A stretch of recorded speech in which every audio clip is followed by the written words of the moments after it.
காஞ்சிபுரம் மாவட்டம் பரந்தூர் கிராமத்தில் உள்ள தோட்டம் ஒன்றில் இளம்பெண் உடல் தூக்கில் தொங்கியபடி கிடப்பதாக காவல்துறையினருக்கு தகவல் கிடைத்தது. நிகழ்விடத்துக்கு சென்ற காஞ்சிபுரம் தாலுகா காவல்துறையினர் உடலை கைப்பற்றி விசாரணையை தொடங்கினர். உயிரிழந்தவர் ஆண்டி சிறுவள்ளூர் கிராமத்தைச் சேர்ந்த ரோஜா என்பது விசாரணையில் தெரிய வந்தது.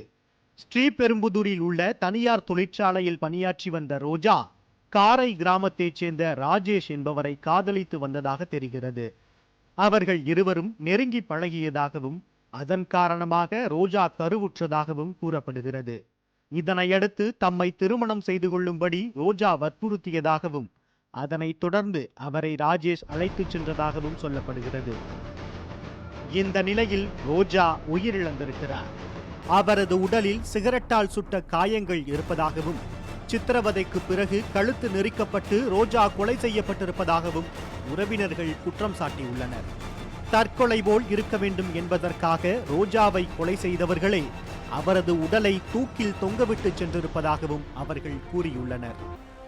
குற்றவாளிகளை உடனடியாக கைது செய்ய வலியுறுத்தி காஞ்சிபுரம் அரசு மருத்துவமனையில் ரோஜாவின் உறவினர்கள் போராட்டத்தில் ஈடுபட்டனர்.